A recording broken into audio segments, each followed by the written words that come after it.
Hello, नमस्कार और प्रणाम। आप लोग कैसे हैं? उम्मीद होगा कि हर कोई स्वस्थ और मस्त होंगे। देखिए, आज खतियान के बारे में आज वीडियो लेकर आए हैं। खतियान के बारे में बताने वाले हैं कि खतियान क्या है, खतियान का मतलब क्या होता है। ये इम्पोर्टेंट है। सबसे पहले ये जानना जरूरी है कि खतियान होता है क्या, खतियान किसको कहा जाता है, खतियान का मतलब क्या होता है और खतियान में क्या क्या दर्ज होता है, क्या क्या लिखा होता है। ये सभी चीज के बारे में बारीकी से हम समझेंगे। आज उसी को हम लेकर आए हैं कि खतियान क्या है, खतियान में क्या क्या होता है। ये सब चीज समझ लेंगे तो खतियान देखने में हमको दिक्कत परेशानी नहीं होगा।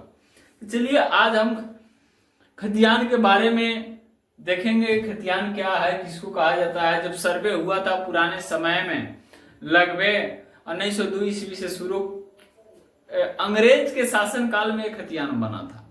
जब एक खतियान शुरू हुआ 1902 ईस्वी से, अंग्रेज अपने शासन काल, अपने अधीन में ये सर्वे कराया था, जो 1920 में लागू किया गया था। तो इसके बारे में आज हम रियल जान जाएंगे, हकीकत में जान जाएंगे। खतियान में कितना खंड होता है, उस खंड में जो खंड होता है कितना खंडों का यूज किया जाता है, नहीं, ये सब चीज हम यहाँ देखेंगे। देखिए, सबसे पहले खतियान हम जानेंगे खतियान क्या है। नहीं तो खतियान यह दस्तावेज भूमि का एक विस्तृत रिकॉर्ड होता है, जिसमें भूमि का विवरण, मालिक का नाम, भूमि का क्षेत्रफल, भूमि के उपयोग का प्रकार, कृषि, आवासीय आदि और अन्य महत्वपूर्ण जानकारी इसमें शामिल होता है। देखिए, खतियान में ये सब चीज आपको लिखा रहता है कि खतियान का मतलब ही होता है कि उसका रिकॉर्ड, दस्तावेज, जमीन का एक मूल्य दस्तावेज खतियान को कहा जाता है। जो उस मूल्य दस्तावेज में जमीन के सभी चीज लिखा हुआ रहता है, जमीन का मालिक का नाम, उसके पिता का नाम, जमीन का क्षेत्रफल, जमीन किस प्रकार का है, वो सभी चीज उसमें लिखा हुआ रहता है। तो वही चीज है कि खतियान क्या है। खतियान को हम मूल्य दस्तावेज भी कहते हैं, या खतियान को हम क्या कहते हैं, अधिकार अभिलेख भी कहते हैं, जमीन संबंधित कहा जाता है। अगर खतियान को आप मूल्य दस्तावेज भी कह सकते हैं या मूल्य अधिकार भी कह सकते हैं। तो खतियान एक प्रकार का मूल्य डायरी भी होता है या मूल्य कॉपी भी होता है, जो आप कह सकते हो, ऐसा बात है। देखिएगा, खतियान में 21 कॉलम होता है। कॉलम यानी मतलब खंड, 21 खंड होता है, जिसमें 11 खंडों का ही यूज होता है, यानी 11 खंडों का ही उपयोग होता है। 10 खंड इसी तरह खाली रहता है। उस 11 खंड में क्या क्या लिखा रहता है, इस पर फोकस करेंगे। नहीं, आखिर 11 खंड में क्या क्या लिखा रहता है। तो देखिए, सबसे पहले पहला खंड में जो खतियान आप देखते होइएगा, तो सबसे पहले खतियान का ऊपर क्या लिखा रहता है, मौजे का नाम। खतियान का जो पहला खंड है उसमें क्या लिखा, देखिए, खतियान जब आप लोग देखते हैं, हम लोग देखते हैं, तो सबसे पहले खतियान का ऊपर लिखा रहता है मौजे, थाना नंबर, किस मौजे का है, किस थाना का है, नहीं, बहुत सारे चीज लिखा रहता है, प्रांगण, तपे, मौजे, नहीं, ये सब चीज लिखा रहता है। लेकिन मेन हेडिंग उसमें आपको मौजे रहेगा, थाना नंबर रहेगा, नहीं। इस खतियान में ये भी चीज लिखा रहता है कि कब इसको तैयार किया गया है, कब इसको बनाया गया है, नहीं, सब चीज नीचे लिखा हुआ रहता है, लेकिन विशेष करके हम लोग उस पर ध्यान नहीं दे पाते हैं। तो खतियान में 21 खंड होता है, जिसमें 11 खंडों का ही उपयोग किया गया है।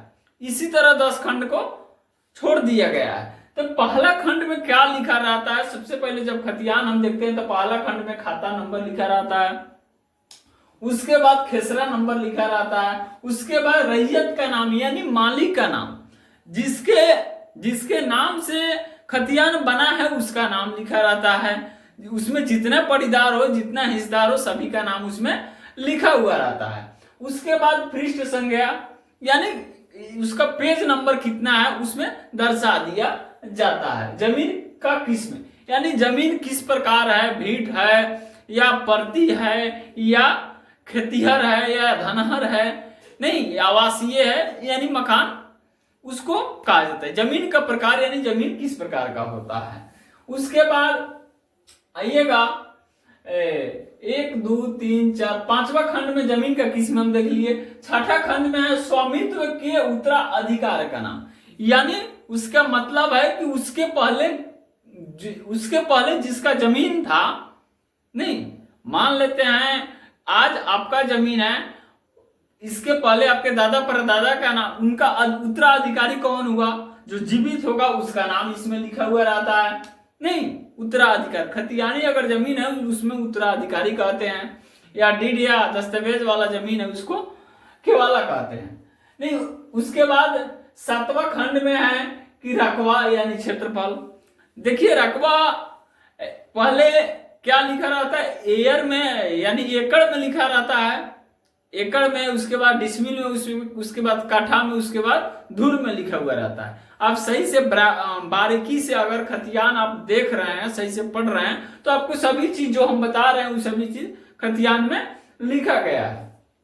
उसके बाद वृक्ष का नाम, देखिए वृक्ष का नाम जिस समय सर्वे हुआ था, जिस समय खतियान बना, उस खेत में अगर कोई वृक्ष है तो उसका नाम लिख दिया जाता था। जब अभी भी सर्वे होगा, जिस खेत में कहीं पेड़ पौधा होगा उस पेड़ का नाम लिख दिया जाएगा। उसके बाद लगान में दिए जाने वाले फसल का नाम, जिस समय लगान देते आए, जिस समय लगान दिए होंगे उस समय कौन फसल था, यानी जब सर्वे हुआ था उस समय लगान दे रहे थे, जब खतियान तैयार हुआ उस समय कौन फसल था, उस फसल का नाम इसमें लिखा होगा। उसके बाद गर्मजरुआ जमीन, यानी जमीन वो गर्मजरुआ है या आपका खतियानी है, वो सब चीज लिखा हुआ रहता है 11 नंबर खंड में। तो ये सब चीज आपको पता चल गया कि हाँ खतियान में जो खंड होता है वो क्या क्या लिखा होता है। अब हमको दिक्कत नहीं हो रहा है कि आप लोग समझ नहीं पाएंगे कि खतियान, किसी भी प्रकार का खतियान को आप देखकर समझ जाइएगा किस खंड में क्या क्या लिखा हुआ रहता है। एक खतियान को एक ट्रिक हम बनाए हुए हैं कि खतियान को किस खंड में क्या है उसको जल्दी पहचान जाइएगा, उसके लिए एक वीडियो हम बनाएंगे। उसके बाद आइएगा खतियान 9 प्रकार के हुआ। देखिए बहुत सारे खतियान है, खतियान 9 प्रकार के बना। जब सर्वे हुआ उसमें 9 प्रकार के खतियान को तैयार किया गया, यानी 9 गो रजिस्टर को तैयार किया गया। ठीक, खतियान को अंग्रेजी में रिकॉर्ड ऑफ राइट कहते हैं। खतियान को हम लोग अंग्रेजी में क्या कहते हैं, रिकॉर्ड ऑफ राइट कहते हैं। फिर एक बार सुन लीजिए, खतियान को इंग्लिश में हम लोग रिकॉर्ड ऑफ राइट कहते हैं। इसी को हिंदी में हम कहते हैं अधिकार अभिलेख। क्या कहते हैं, खतियान को हिंदी में अधिकार अभिलेख कहते हैं। उसके बाद अंग्रेज के शासनकाल में खतियान को तैयार किया गया। इसको शुरू 1902 ईस्वी में किया गया। नहीं, खतियान को बनाने की सिस्टम यानी सर्वे जब अंग्रेज कराने का शुरुआत किया तो उसने शुरुआत ही 1902 ईस्वी के लगभग में किया, लेकिन खतियान को पारित कब किया तो 1920 तक ले जाकर उसको पारित किया। तो सबसे पहले ये सब चीज जानना जरूरी है, बहुत जरूरी है। आजकल अधिकांश विवाद होने के कारण हो रहा है कि लोग समझ नहीं पाए रहा है। तो समझ जाइएगा, जो समझ रहा है वो विवाद नहीं कर सकता। तो सबसे पहले आप समझिए, इतना डिजिटल जमाना हो गया, इस जमाने में लोगों की बहकावों और लोगों की बातों में नहीं आना चाहिए। सबसे पहले अगर आपके पास नॉलेज नहीं है उतना डॉक्यूमेंट देखने का, कागज देखने का, तो आप किसी अमीन से देखवाइए कि क्या मेरा हक है या नहीं है। लोगों की बात में रहिएगा, बर्बाद लोग कर देगा। तो आज इतना ही, फिर अगले वीडियो लेकर आएंगे। जय हिंद, जय भारत।